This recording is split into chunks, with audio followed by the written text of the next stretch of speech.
Hi, everyone, and welcome to the State of UX between 2026 and 2030 and why you need a 60-minute UX design MBA.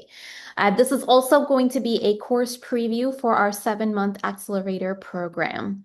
So what are we going to cover in this session? We're going to talk about who our 7-month accelerator is for 4 UX design mindsets to land a UX job, as well as how to think about your UX resume, your LinkedIn profile, your UX portfolio, and interview practice. And we're going to talk about some student stories and alumni stories as well. I'm going to talk a little bit about myself and our story at UX Woman, our mission at UX Woman, and then we're going to go into 18 tips for 0 to 1 UX and AI product design and how to work through the end-to-end product design process. And finally, if you are interested, we'll talk about curriculum and next steps as well. So who is this course for? We are focused on centering women, immigrants, BIPOC, LGBTQ folks, and allies within our community and within our 7-month accelerator program.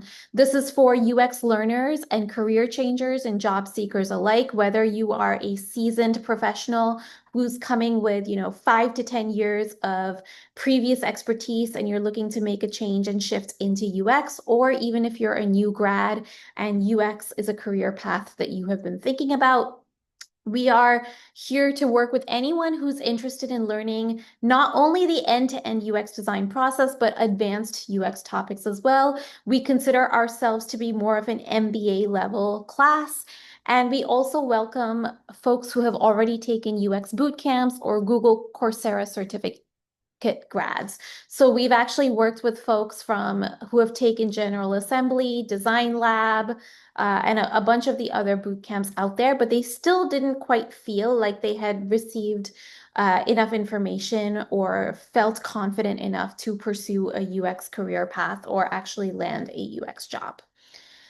Who this course is not for. So we're not looking to work for folks who just want a shortcut to UX design. So if you are someone who is doom scrolling on LinkedIn and applying to UX jobs at midnight or 2 a.m., but you're not taking the time to actually learn UX and understand how to best position yourself in the UX market, this course is not for you. We are a extremely thorough course, and we do work through the end-to-end UX design process in 4 months. And then we provide 3 months of additional career coaching for UX resumes, LinkedIn profiles, portfolios, interview techniques, but you need to be committing to going through the end-to-end process with us. So if you're looking for a shortcut, this program is not for you. And we do not work with folks who do not want to thoroughly learn how and why business and tech and operations constraints has consequences on UX and AI product design. So it is not enough in today's world with this very competitive job market that we're in to just learn UX design or AI product design. You have to learn how to connect all the dots, which means connecting UX and design thinking and the design process to business strategy, business analytics, business thinking, technical and operations constraints, learning to work with software developers, marketers, sales folks, and of course, executives and folks from the C-suite. So again, you have to have that ability to work across the end-to-end design process and really learn thoroughly. And not only are we going to go through the end-to-end design process in our program, but we also believe in ethical UX and AI product design. And we talk about UX design and AI design heuristics to help us guide our design process and our design thinking, and to make sure that we are approaching the problem at hand with a very ethical, mission-oriented mindset to begin with. So some key metrics I wanted to bring up about today's job market. The UX job market is actually projected to grow by 45% between 2025 and 2030, according to the World Economic Forum 2025 jobs report. There will be more opportunities to design AI products, so the annual growth rate for the AI market is 28%. The AI market is projected to reach 827 billion by 2030. Of course, though, there are going to be both concerns and opportunities in this very evolving, quickly changing tech market. And so there's certain concerns and challenges with this evolving job market that we have to think about. While we're seeing a lot of growth and opportunity, we're also seeing challenges. So there's estimates that approximately 800,000 tech workers have been laid off between now in 2026 to 2022. There have been slowdowns in hiring in different hiring seasons between 2022 and 26. And layoffs have led to a more competitive job markets, and there's a lot of concern over saturation in the UX market, and will there be enough UX jobs? In addition to this, there's UX teams and tech teams that are getting leaner as AI and automation streamline a lot of processes at tech companies. So there's, again, we're in an ever-changing tech market, and we just have to prepare for anything and everything under our belts, so to speak. However, I want to focus more on the opportunities. So what does that mean for us as UX designers, UX researchers, UX career changers right now in this moment? This means that there is an increase in UX gig work and contract work, and this is becoming more of the norm. It is very normal for folks to take on 3 month, 6 month, 9 month, 12-month long contracts and hop from contract to contract and eventually, turn their sort of professional career into more of a gig working career. And this means that UX designers will expect it to be business professionals as well. And they are essentially running their own small business. They're running their own consulting service or freelance business.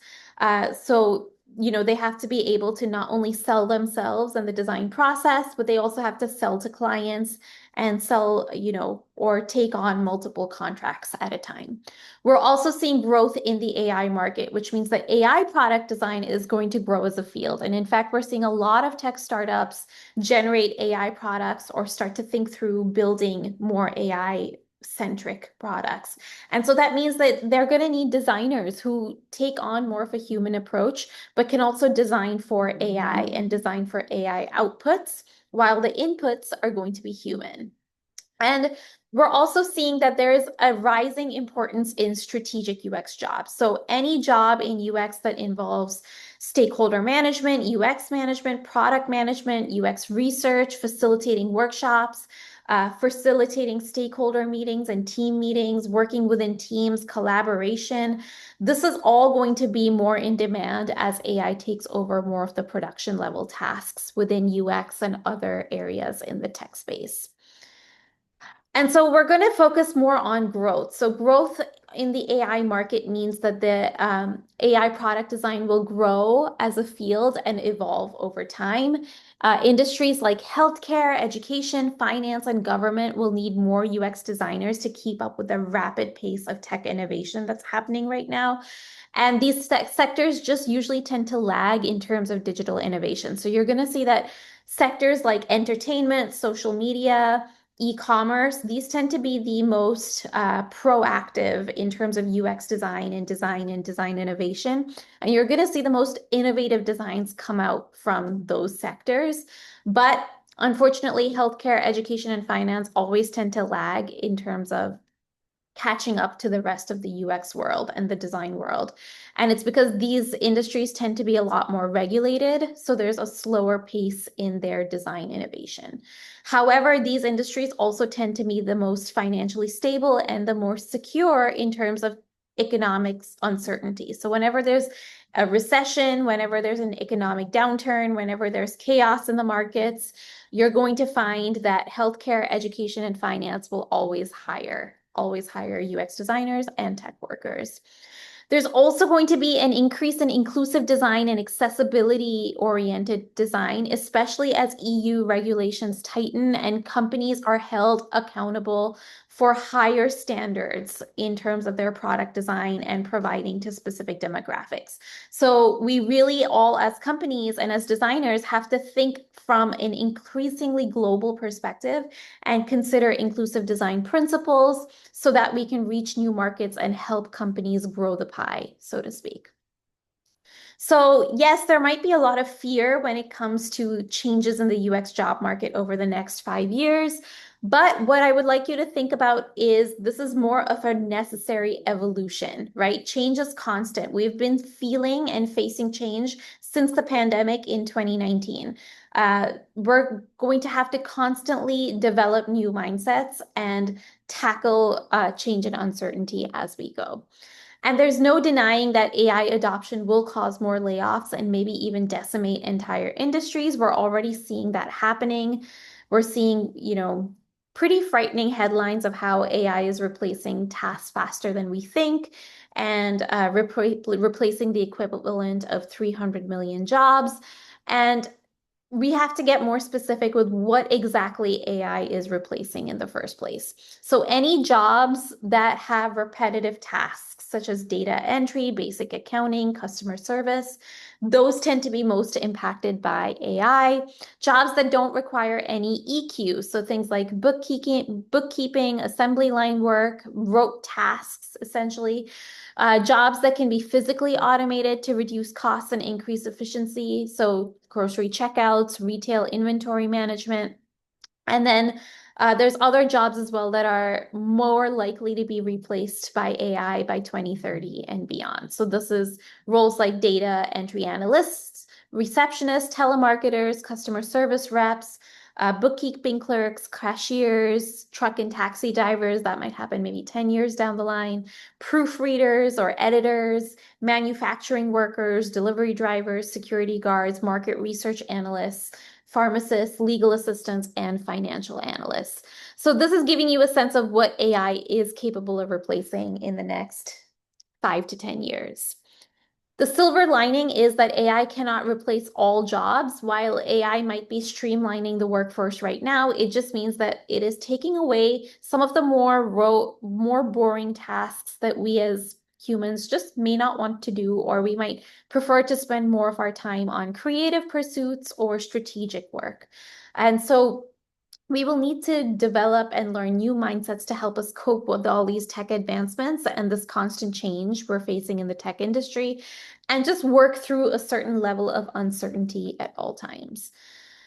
AI is not going to be very good at replacing creativity and unpredictability. So human behavior is not always predictable, and in strategic marketing, business, and UX roles, we use our creativity to understand irrational, illogical, unpredictable human behavior. We try to understand the contradictions in people, in organizations, and we try to work within those contradictions to create products and services and experiences that have a lot of emotional resonance. So AI cannot replace storytelling, original ideas, and ideation skills.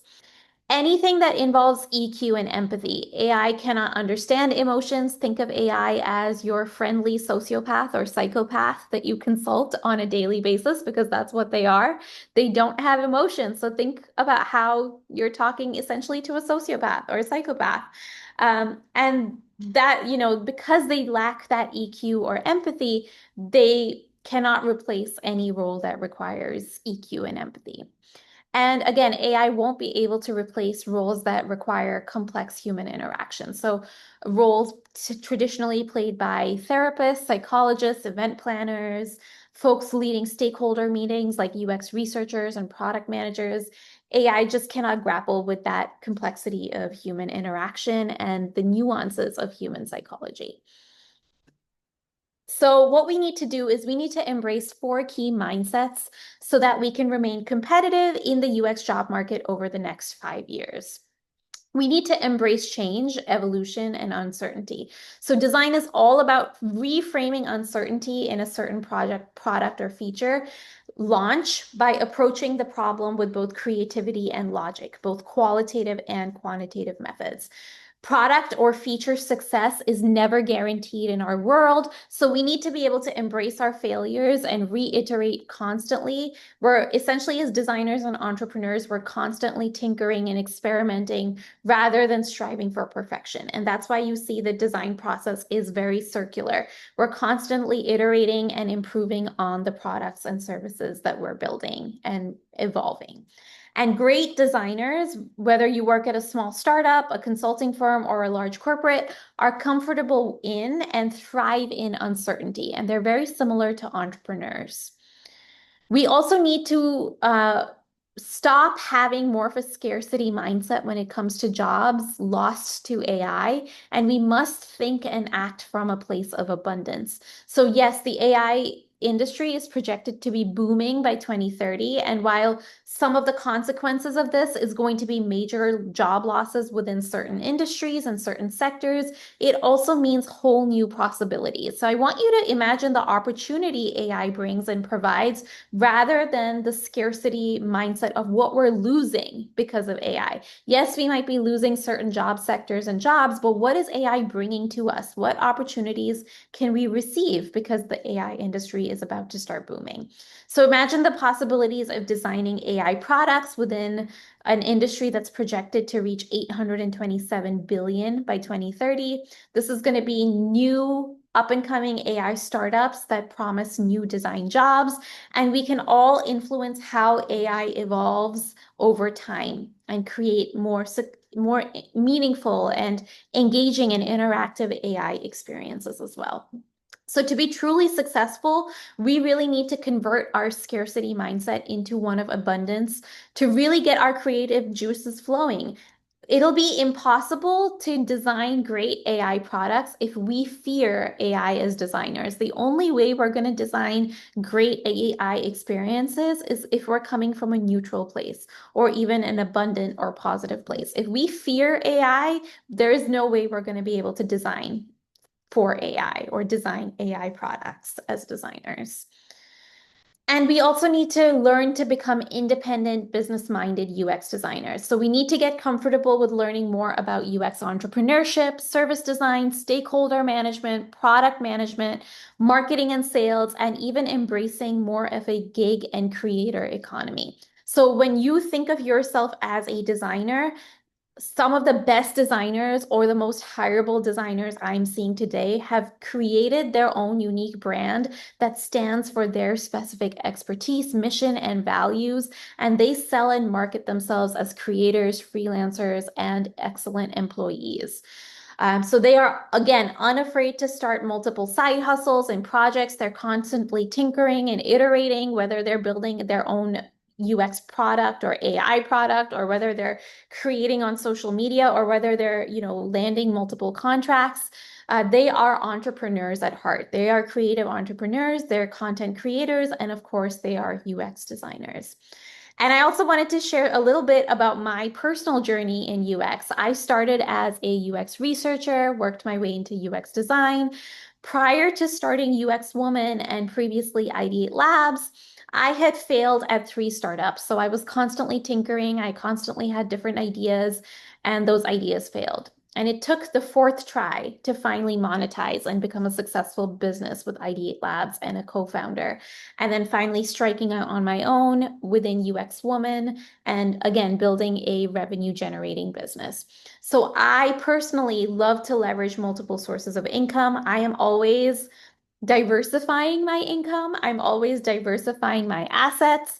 I currently work for Vanguard, so I have learned so much about investments and really being financially stable and financially secure and building wealth as a woman in today's times. And the biggest feedback I can give, which is not financial advice, is to really diversify your assets and never rely on anyone, whether it's a romantic partner, a business partner, a friend, a family member. Never rely on anyone for your own financial well-being. That is a mistake I have seen so many women make. I made it myself once, and I will never make it again. So I really advocate for the financial well-being of everyone I work with, and there's ways to do that within this gig economy and creator economy. And we all need to feel empowered and knowledgeable enough to start our own tech and freelance businesses and embrace the creator economy. So, what are the opportunities AI and social media are providing each of us now? We need to have that flexibility as designers.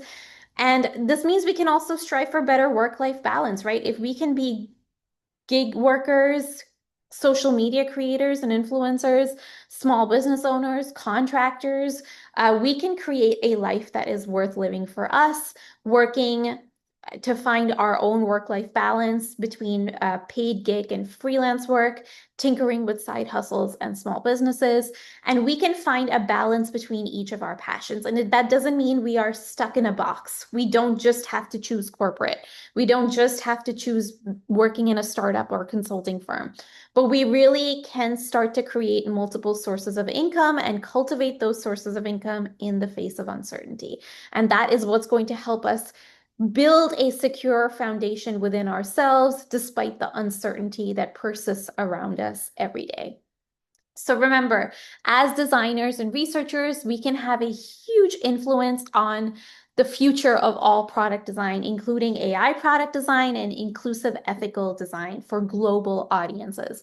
So let's hope governments don't put tariffs on digital products, but as you can see in the digital world and tech world, most of the big companies are global providers, and we have to be thinking globally when it comes to the impact of our designs. So, did you know that Steve Jobs initially thought that building the iPhone was a terrible idea? And it was actually his design team that convinced him that this was not a terrible idea. In fact, the BlackBerry, which was out at that time, was booming and people were really adopting the BlackBerry. And so the design team at Apple convinced Steve Jobs that he needed to rethink his mindset and that he needed to um, put his eggs in the basket of building an iPhone. And luckily for the whole world, he listened to his design team and the iPhone was built. So this shows you the power of UX and the power of design. Even in the face of CEOs who are convinced that they are right, who are convinced that one approach will always win, we as designers can convince executives and CEOs and leaders who are more business minded, who have a track mind, who are very obsessive when it comes to revenue generation and growth. We have to change their perspective. We have to help them evolve their perspective to see newer creative opportunities. And it is possible. It just means that we have to get really good at convincing them as designers, and we have to get really good at selling the design process. So we live in an increasingly money-driven world with CEOs constantly chasing billions of dollars, hoping to save millions by cutting costs, jobs, team budgets. We have lived through all of this. And as UX designers, we need to be the voice of empathy. We need to balance business ROI with building better experiences and outcomes for our users that are actually beneficial to them. So as UX designers, we need to be confident enough to start our own startups, businesses, gigs, nonprofits, or even side hustles when nobody steps up to the plate to be the change that we want to see in this world. I think especially in 2025, especially in 2026, with the state that the world is in currently, big corporate is always going to be based off of self-interest. So yes, it is great to get a job at Apple or Google or Netflix or Meta. And yes, it looks great on a resume, but I'm asking you for something deeper. I'm asking you, where does your mission align with your work? Where does your values align with your work? So how can you as a UX designer create something outside of a corporate job that is just as impactful, that is mission oriented, that is driven by your value system? And that is something that's going to move the needle in terms of what we want as designers, as people living in the world that we live in today. So what should you be considering as a UX career changer in this current job market? So you might at this stage have heard about the problems that exist in tech, but you're also not happy where you are. And you know that, your current career path or other career paths that you've explored are just not it for you. And you're trying to break into UX and the UX job market, but you've been noticing that it's been hard to break in as a UX career changer or even a new grad.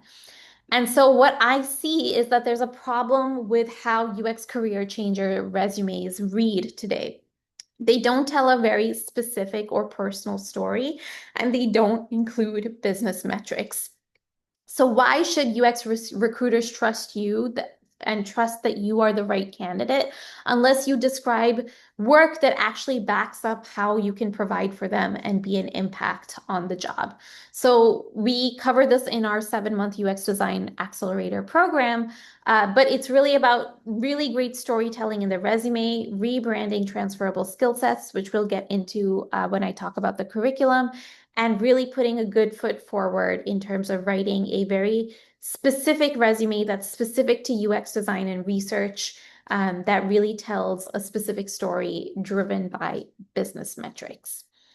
Another big problem we see with UX career changers is that their LinkedIn profiles are not optimized for LinkedIn SEO, which means that UX recruiters don't reach out to them. So it's really important to include the right keywords in your LinkedIn profile so that you are being reached out to for UX job opportunities. And that means really getting clear on what your personal brand is as a UX designer or UX researcher so that you start attracting the right opportunities, so that there's a couple of DMs from recruiters that are landing in your LinkedIn messaging system automatically because of the personal brand that you have built. And then we also see problems with UX portfolios. A lot of folks who are changing careers haven't started their portfolio, or they tend to not really show the behind the scenes design process or active problem solving when presenting their work within a portfolio. So hiring managers don't just want to see pretty prototypes or polished Figma deliverables, but they want to understand your thought process, how you work through challenges and problems, and what does your problem solving process look like in particular. And then finally, it's the job interviews, right? So only once all your UX job search deliverables are aligned, your resume, your LinkedIn, your portfolio, they all align with the one brand of who you are as a designer or researcher, that's when you start landing interviews. And even once you start landing interviews, you cannot come across as desperate in the job search, and you have to be able to balance the power dynamics of a job interview and uh, assert yourself with a certain level of confidence on the job as well, so that you can keep growing and vying for promotions or salary increases in your job. So it's really important to speak like you can balance the power dynamics in a job interview, but also within the team that you work. And it's important to know how to say things. So that is one element that UX career changers usually need a lot of work with and need a lot of help kind of getting to that way of storytelling. And that storytelling goes beyond what is in the written world, what is in your LinkedIn or resume or portfolio, but this is spoken storytelling. So I wanted to share some of our success stories from alumni at UX Woman. Our mentees have gone on to design successful AI products. So we worked with Ashley, who was a business owner at a beauty salon, and we went through the end-to-end design process with her. And she worked with us to scope an AI scheduler and product recommender for a beauty salon tool for business owners so that they could maintain better customer service relationships. And this was something that she actually pitched to investors, and she had a working AI prototype. She worked with machine learning engineers to actually build her product, and we're just really incredibly proud of how much she was able to create from her experience within the accelerator program. And so part of what she created within her AI chatbot was a bot for customer management that could schedule beauty appointments, handle cancellations and reschedules, recommend products post-appointment, and increase the ROI for the salon owner, so that they had a more efficiently booked calendar, and that they could really maximize their calendar and book as many clients or prospective clients as possible with the fewest amount of cancels. And our mentees have also gone on to balance entrepreneurship and corporate work. So we are incredibly proud of Alia, who landed a UX research role with Reddit, even as layoffs were persisting in the job market. And this was because of the unique brand she had built for herself, leveraging 5 years of work in market research and entrepreneurship as well. And Alia continues to tinker with her own ideas. So not only is she a UX researcher at Reddit, but she's also, previously launched and failed at startups, and she's continuing to build new startups as we speak. And that entrepreneurship mindset is never going to be lost on her. So it shows you that you don't have to put yourself in a box. You can pursue both a corporate career track and also pursue your entrepreneurship pursuits and side hustles as well. And so Alia's approach when she worked with us was her number one priority was to land a corporate job for financial security and grow as a UX researcher. And then she wanted to continue to develop her skill sets in design and entrepreneurship by building her own startup and side hustle. And she specifically focused on creating a B2B2C product.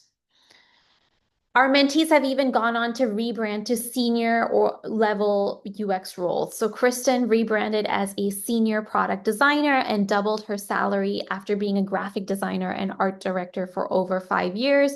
And now she's able to attract opportunities with larger paychecks and that provide a larger salary. And we've also worked with Jennifer, who leveraged her 10 plus years of experience as a therapist to land more of a senior or leadership role in UX research. And she was able to showcase how her transferable skill sets apply to UX research during interviews and while building her portfolio and even chasing some contract work after graduating and landing a couple of successful UX contracts that were paid.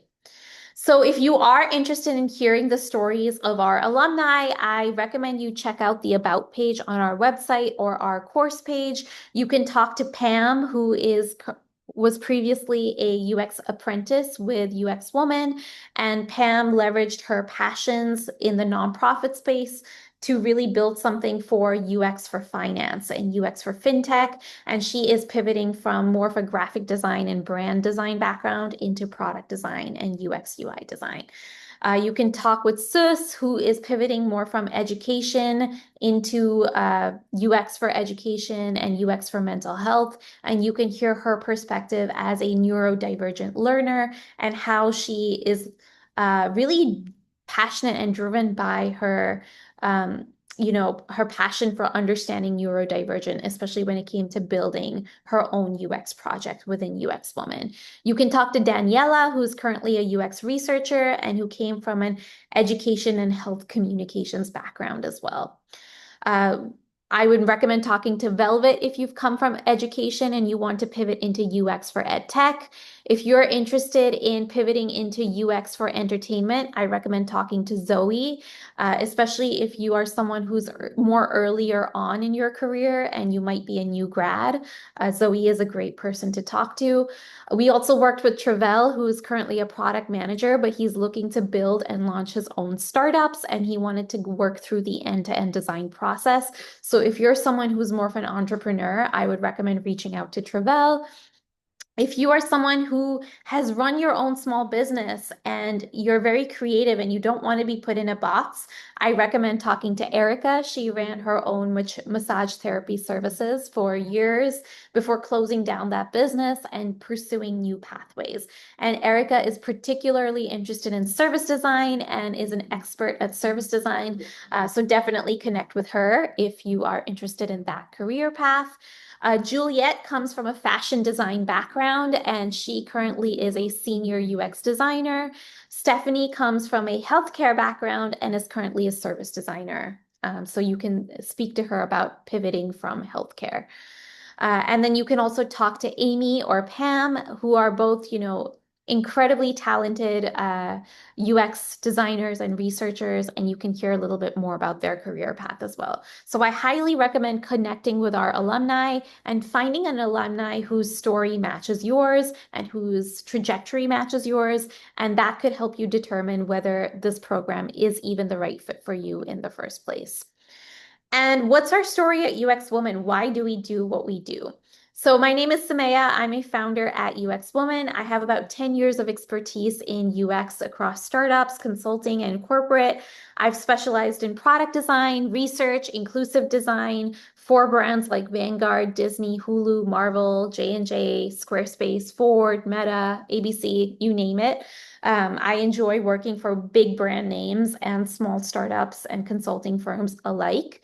And I love all these different flavors that I get to experience as a UX designer and researcher. My early career was very, very chaotic. I studied mechanical engineering at Carnegie Mellon. I got my first job as a customer service manager at an ed tech startup. And I met my co-founder then, back when I was a baby, like 22. And we created Ideate Labs together. And later on in our careers, but back then we really didn't know where we were going. And so during my early career, I was able to pivot into UX research, but I still didn't feel confident about my capabilities. And there was something missing, even though I got to work with big brands like J&J and Meta and Ford, I didn't understand the business side of things. I didn't understand the business thinking. And so I went back to grad school and I did the integrated product design program at Penn, which is a 2-year program where you take classes across the design school, the engineering school, and the Wharton Business School. And that was when I really was able to connect the dots for myself. And I felt really confident building a startup of my own. I had tried to build a startup while I was in grad school. It had failed, and that failure taught me a lot about business and how to start building more monetizable products and ideas. And that's when mid-career, I co-founded Ideate Labs. That was the first business that actually generated revenue. And then I started to move up in my career as well. So I became a lead UX designer and a UX manager at Free Conference Call. I went on to lead UX design and inclusive design initiatives at Disney for all of Disney's brands. Currently, I am at Vanguard. And I also, split ways with my co-founder, and I'm currently the solo founder at UX Woman. And I continue to kind of build my career path based on my mission and my values. So my values are my commitment to helping women, immigrants, LGBTQ folks, and BIPOC folks break into tech, earn six-figure salaries, and build wealth, build and diversify their assets. You can see everything that I'm showing here today shows you how to diversify, shows you that you don't need to put yourself in a box and just go after one corporate career path, but you are capable of so much more. And you don't need to put yourself in a box to be successful in your UX career. So again, our mission at UX Woman is to help women, immigrants, LGBTQ folks, and BIPOC folks break into tech and earn six-figure salaries. And now I'm going to go into 18 tips that I have for you currently on how to go through the end-to-end design process or work through the 0 to 1 UX and AI product design process. So the first thing I would recommend doing is to learn to manage uncertainty throughout the UX design process. In the 7-month accelerator program, we go through what we call the double diamond UX process. So in the first 2 months of the program, we focus on designing the right thing, which means we work through both qualitative and quantitative UX research methods to make sure that we really understand the problem space and that we're solving for the right problem in the first place. How do we do that? We do 8 to 16 discovery interviews. We look at blue ocean strategy and design thinking strategy. So blue ocean is more of a business thinking mindset. And then we work through design thinking case studies to understand from a startup, consulting, and corporate perspective, how does the design process vary or change depending on the type of company you're working for. So again, we use the case study method in our class. We review a lot of case studies, but we're also actively, each alumni or each student is building their own startup idea or project. So again, they're doing 8 to 16 discovery interviews, and then they're doing a lot of concept testing, and they're doing a lot of prototyping to come up with quantitative data on which of their solutions might be the right thing to design in the first place. So that's the first piece of the double diamond, is more of the UX research and concept testing from a research lens. Once they get to their midterms, they have kind of narrowed it down. They've narrowed down and scoped their MVP or minimum viable product, and they've scoped a business model for their MVP. And now it's all about designing things right, which means working in Figma to come up with the right design for the MVP, analyzing direct and indirect competitors, and building a unique design system within Figma to really bring the MVP idea to life. And while this is a really organized version of what the design process looks like, in reality, design thinking looks a lot like this. It's a lot of dealing with uncertainty and condensing all that uncertainty into patterns and insights so that you can gain more clarity and focus on your direction and what kind of product you would like to create. So another tip I have for you as you work through the end-to-end design process is to be able to outperform AI, you need to understand psychology, especially the psychology behind UX interviews, stakeholder interviews, job search interviews, and facilitating UX workshops. So psychology is the basis of it all, and it makes or breaks whether you're a good researcher or good designer, apply great research and design methods, and even how you can promote yourself and position yourself as you work your way up in your career. So we really focus on a lot of cognitive psychology in our UX research curriculum. And the psychology behind those types of interviews. We talk about trauma-informed interview methods as well. We analyze body language to understand the principles and the value systems and the feelings and beliefs of our participants that we talk to. And we also apply trauma-informed interview practices for more complex topics. So in the past, some of our students have chosen to focus on topics like PTSD, grief, sexual assault, kink and BDSM practices, and all of these require a much more sensitive approach when talking to participants. So as you go through those 8 to 16 interviews, we really focus on getting to the subconscious thinking of each participant and understanding their attitudes, beliefs, and instincts with the methods that we learn in research and in psychology. And then as you're starting to really think through the interviews and work through the interviews, you're going to start to synthesize interview insights into UX visuals like affinity clustering, user types matrices, journey maps, storyboards to really deliver the magic of a story. So there was something that we learned at Disney and that has inspired me even after I have left Disney, is that whenever we tell a story, we have to convey the magic behind it.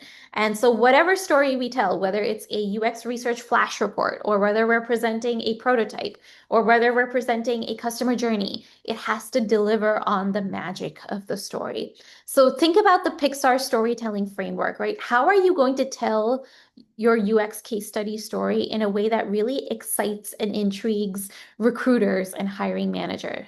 What are those visual hooks or language hooks that you have? How do you build up the plot when it comes to telling that story? What is the climax of that story? How do you resolve that story? So yes, it's really important to build empathy with our users during the user interview stage, but then how do we convey those pain points and problems that our users are having to our stakeholders and make it a really interesting story?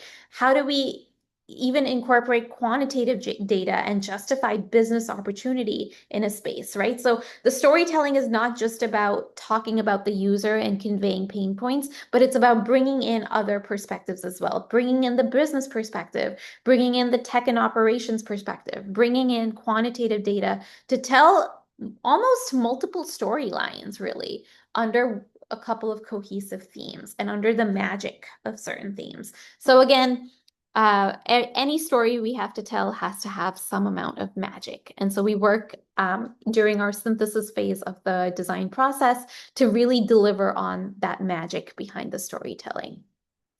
We also need to start to convey the impact of our designs by showing the quantitative proof or the ROI to business stakeholders behind our designs. So not only do we show that this is a problem worth solving and this is a really core emotional pain point, we do have to show that this concept is more likely to be adopted within the market. And we need quantitative proof to bring to stakeholders and investors that shows that, hey, there is there's not going to be, but there are 1,000 signups for this product or 1,000 pre-orders for that product. And so we focus a lot during our fourth week in the program with building a business model and a monetization strategy for the product idea. And we focus on quantitative testing so that we can really make sure that we're building the right idea in the first place. So we test multiple concepts and we make sure that we're only scoping a solution that is going to be desired and demanded. And we have quantitative proof of that demand within the market. And that's when we start to scope our MVP product idea and really put it all together. So we've scoped our idea. We do a little bit of user testing to understand how can we work out some of the usability kinks in our system. And we scope just the right number of features for our product.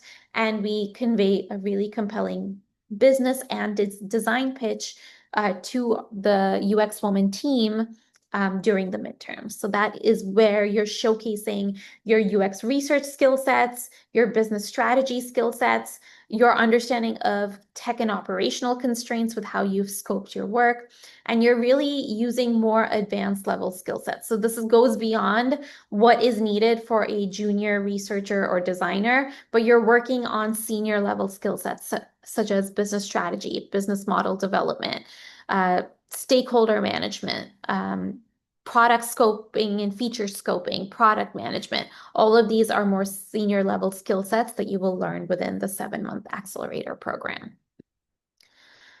And then you have to start to consider how you will articulate and demonstrate the scope of AI features or AI heuristics you might incorporate into your MVP.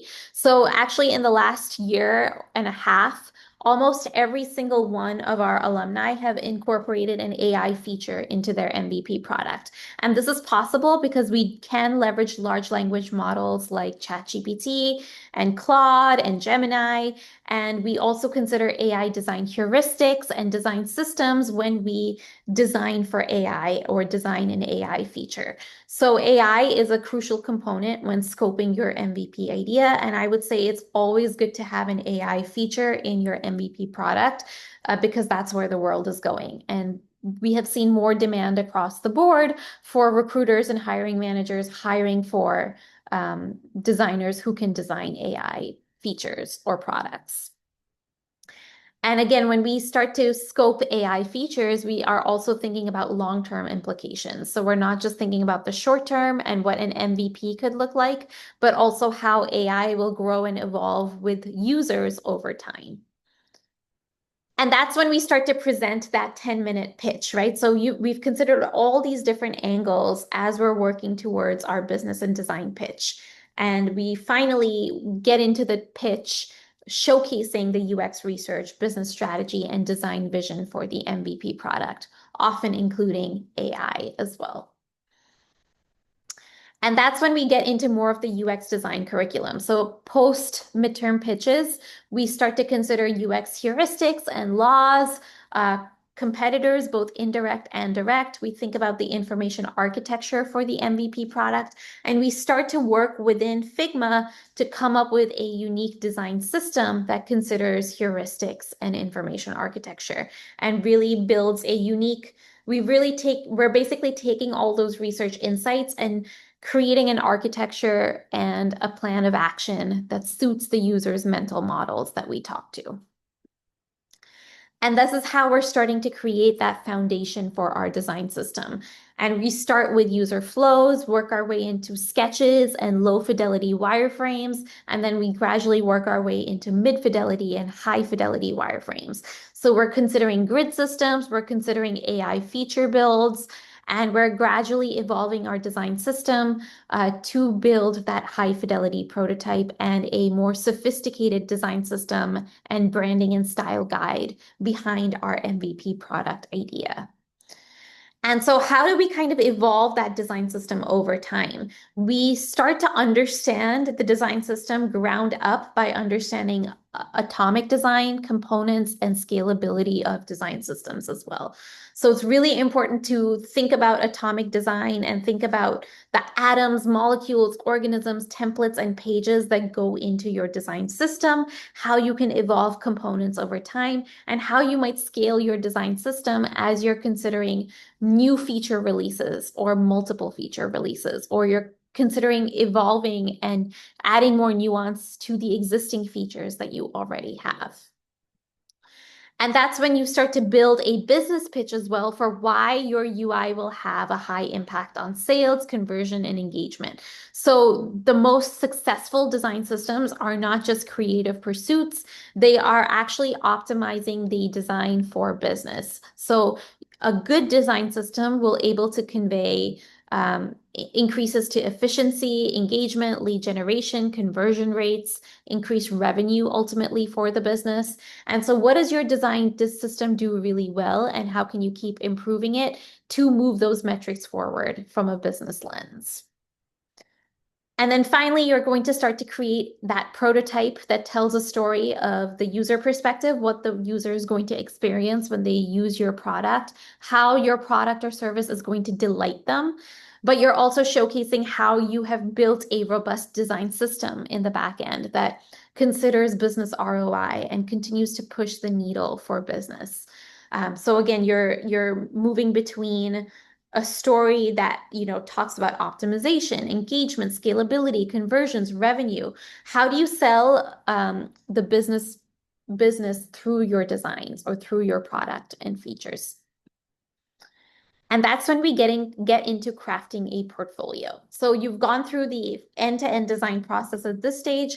At UX Woman, within our 7-month design accelerator, we usually spend 4 months working through the end-to-end design process.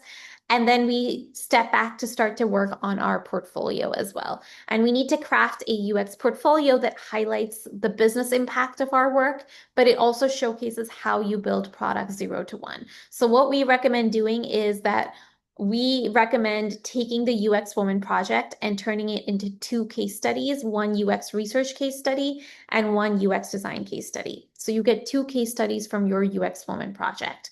We also then work with our alumni to consider transferable skill sets from their past roles, and we help them create 1 to 2 additional case studies based on those transferable skill sets, or even a consulting project. So at UX Woman, as you get into the career coaching elements of it, we start to focus on bringing in consulting clients, and you can work on consulting projects as well to build your portfolio. And we also then focus on crafting a really thoughtful resume that highlights transferable skill sets, and we adapt your LinkedIn profile to match the resume as well. Remember that you're creating one cohesive brand. So once you've learned the end-to-end design process, you should feel confident rebranding yourself to maybe more of a mid to senior level UX researcher or UX designer role, especially if you have a past career path where you have a lot of transferable skill sets. You will want to really think through how you build a brand where you come across as more of a seasoned professional. So we work on both your resume writing and your LinkedIn profile writing as well, so that the right recruiters can find you. And this means including a lot of the right keywords in both your resume and your LinkedIn profile, but also really conveying the business impact of your ideas.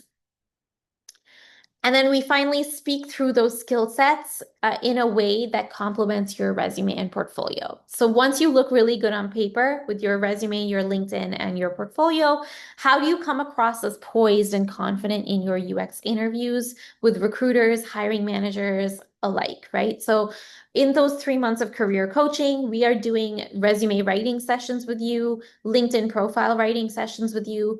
We're helping you develop an online portfolio with 3 to 5 case studies.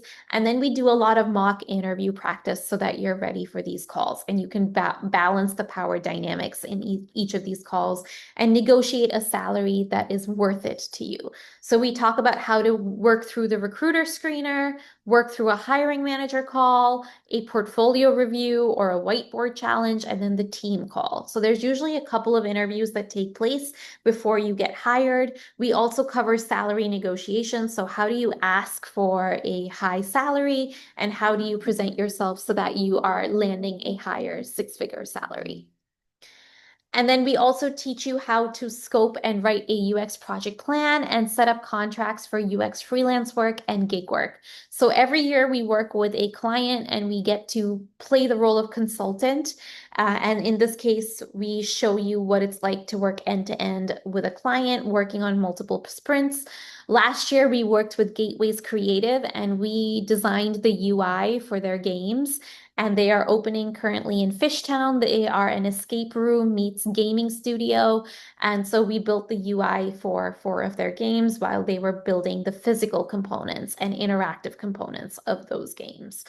So we worked within multiple sprints. We did 6 sprints that were 2 weeks long each. To deliver the UI for the games, starting from low fidelity and a competitor analysis and working our way into mid fidelity and high fidelity designs, even building unique design systems for each of the games and the game UI. And then we also talked to you about how to set up a business in 90 days to turn your MVP into reality. So this is not for everybody, but for the folks who are interested in entrepreneurship or service design, or who want to start their own side hustles or build their own project. In the career coaching component, we can work with you to determine, okay, what's the task list that you need in order to successfully set yourself up as a business and start running as a business rather than just being a startup idea that lives in Figma. And again, we will constantly help you troubleshoot your UX job search. So we provide group career coaching even after those 7 months of one-on-one coaching. And this is to help you constantly A/B test your resume, your portfolio, your LinkedIn profile, and continue to keep those skill sets sharp as you keep going through the job search and you work your way through multiple job search seasons. And so if you are interested in the 7-month UX Design Accelerator program, I recommend going to view our course page provided below. And remember that the cost for the full live course, which is 7 months long, is $7,450, paid in either a lump sum or in monthly installments. If you want to save your seat in the program, I recommend putting down a $490 registration fee. The fee saves your seat so that we know that you are committed to enlisting or enrolling in the program.